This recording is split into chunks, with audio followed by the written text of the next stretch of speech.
Good afternoon and welcome to this edition of Finweek Money Matters, the show that helps you manage your finances. I'm Dumisho Greater.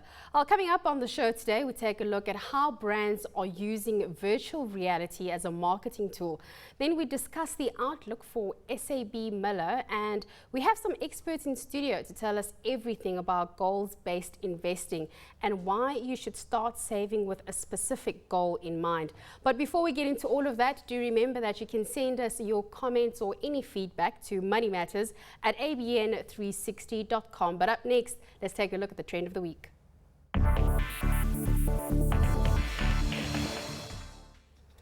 Joining us in studio, we are going to be looking at technology. Now, it's becoming more and more accessible as well as sophisticated. Virtual reality is catching on as a marketing tool for brands.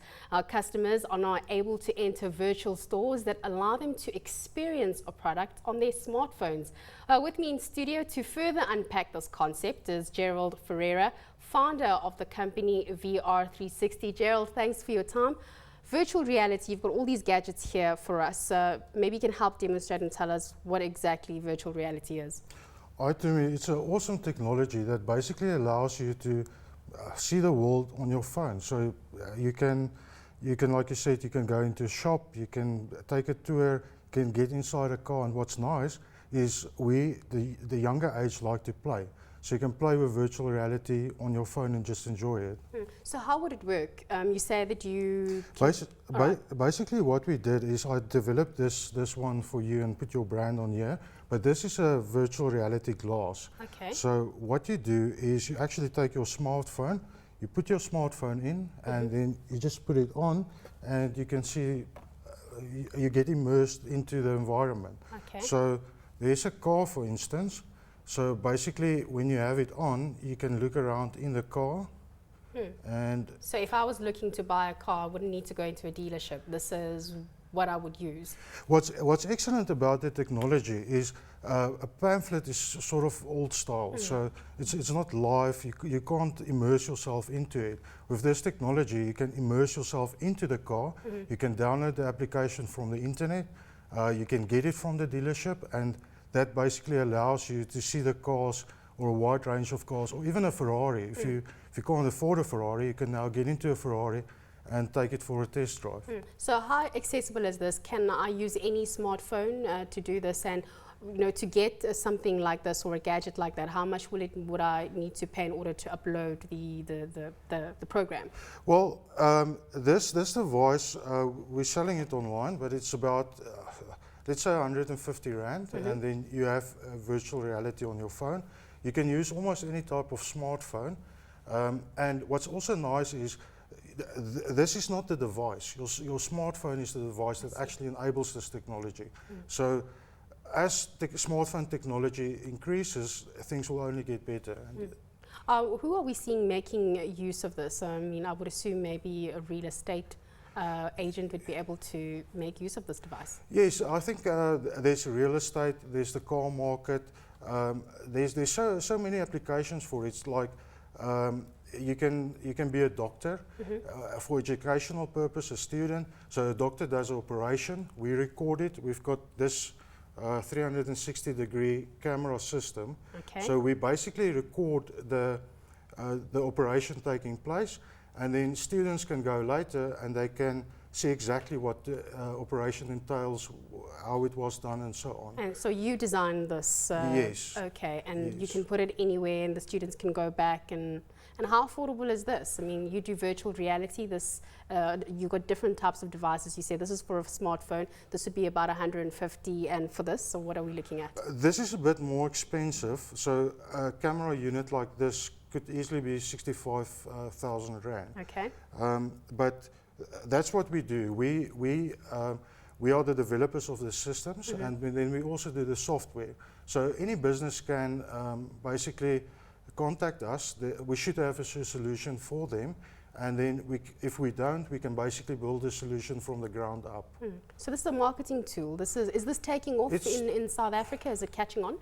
Yes, I think it's definitely catching on, and virtual reality is old technology, but with the advances that's been made in smartphone technology, anyone basically can that's got a smartphone can have virtual reality. And then also another cool thing, it's not just only for your phone, it's multi-platform, so you can use it on a laptop, you can use it on your phone, it can be published on the internet. So, but to get the immersive experience, that's what the virtual reality is about. What was it like breaking into this market? I mean, is this something new in the market that we're seeing, or are there many other players that you are competing with? Yes, there is quite a few big companies. Oculus Rift is one of the biggest, and then actually Microsoft, I think yesterday, launched Windows 10 globally, and they also announced their virtual reality headset, but it's not based on cell phone technology, so it's a much more expensive gadget, and it's more difficult to get hold of that. Gerald, thank you so much. That means we'll never really have to go anywhere. You've got virtual reality on your smartphone. Thank you so much to Gerald Ferreira. He's the founder of the company VR360. Let's shift focus now, because we're going to be looking at the punt of the week. SAB Miller is one of South Africa's greatest success stories. Founded in 1895, it now has a presence in 75 countries and owns some of the world's premium brands like Peroni and Pilsner. Finweek contributor, that is Moxima Gama, she thinks that the share price may be looking a little frothy, and she joins us now at the desk. Moxima, is there still upside to SAB Miller? Is it getting a little expensive there? I would say it's getting expensive, and if you just, I've always used this three-phase concept, meaning that as the bull trend continues, then the trend becomes steeper, and the steeper it becomes, the less it starts losing upside momentum, and this is what you will be seeing with, well, possibly seeing with SAB Miller. I've been cautious on it since around June last year, and this is because it looks like the momentum is tiring down, and on the weekly chart there's a bit of a pattern that's forming called a symmetrical triangle, which is very important for the third phase. Okay, we've got that on screen, right. So the symmetrical triangle is... Yes. Okay. So the reason why it's so important is because it's actually teetering on that third support trend line, and if it does give in at that 650 or 654 level, then that could then kickstart a correction, and usually the correction could take about 1 to 6 months, which is a healthy correction. Like every bull trend needs to correct in order to resume again, and you can get at cheaper levels. But at this point, really, because it's run up so high, I would really suggest at that 550 level that you would really reduce your positions, because, or if you're heavily exposed, because that could then be the start of downside. The third quarter trading numbers came out during the course of the week, and it highlighted China as a possible pressure point there. Sales volumes were weaker than what we had expected. So where is SAB going to get the bulk of their growth? Where's growth going to come from? It's such a big company. Look, SAB has always been a good story, and somehow it's given investors a sense of security. And once they're very confident and secure about it, to me that's just a time to go contrarian. It's always had a comeback, and it's withstood a lot of economic downturn. So even if there's news flow like that, it has a way of just rebounding. But at this point, any good information, considering just sentiment based, could just be water over duck's back. It is overextended and expensive, and most investors do, at that point in time, do feel they could get something better. And like I said, a correction is needed. So you could get it at a cheaper price, and most of them that have been long for such a long time have made quite a lot of money. It's a very good stock, but it's just, I'm very wary that if you are overexposed, you probably just want to reduce your position, so you're not at least invested in an underperforming stock. Last year there was that failed takeover for Heineken. This was said it would be a great move because it would increase the exposure to the Nigerian market as well as Mexico. But Coca-Cola, there's been talk there. What's the latest? Look, the rumor actually fell through because Heineken is a very tight-knit, family-based company, and it was going to be just too complex, and it's a big competition. I mean, if it did happen, that would be great. I think this bull trend would go up to the 5th phase, but that's another thing that probably put a damper. And SAB is affiliated with Coca-Cola, so it isn't such a big story, but it does make them one of the biggest players in Africa. So until there is a big story like a Heineken story, would we see this bull trend continue? But this is just another story with Coca-Cola, and they always do that little comeback to just get people enticed. But at this point, I would really suggest investors just be a bit wary, because they might just lose a bit of their money. That's Moxima, the Finweek contributor, saying trade cautiously there. Up next, we unpack this week's cover story. In studio with me now to discuss this week's edition of the Finweek's is the Finweek's editor, Jana Marais. Jana, this week you looked at value investing and whether or not this is the end of it. First, let's start off. What's value investing? I'm probably not the best expert to explain that, but you know, it's really investors like, I think in South Africa we have John Bickard, Adrian Saville, they're the big proponents of value investing.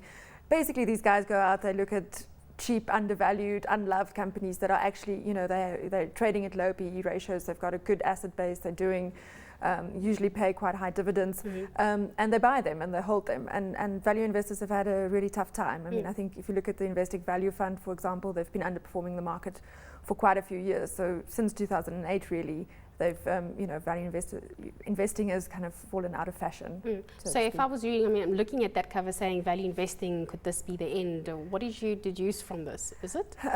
Look, I think it depends. I think there's very few true value investors left in the country.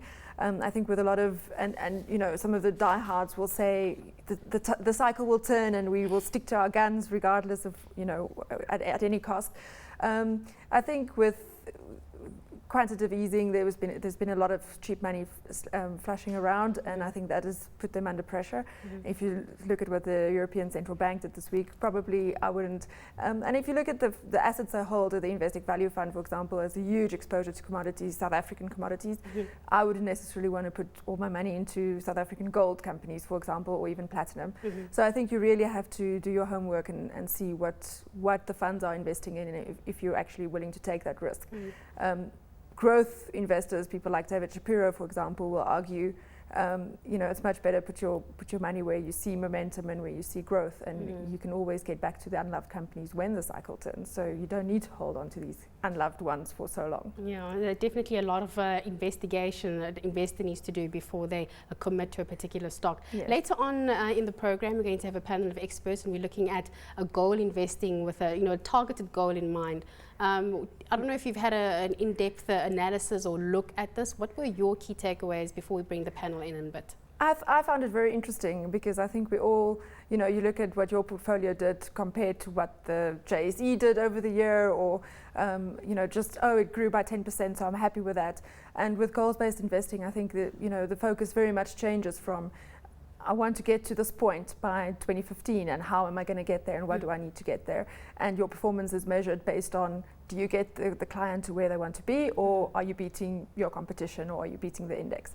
So I think, you know, the experts will, there's quite a lot of interesting things happening in that space, I think, and it's certainly very important. Jana providing a bit of a teaser for us there, but we'll have this discussion a little bit later.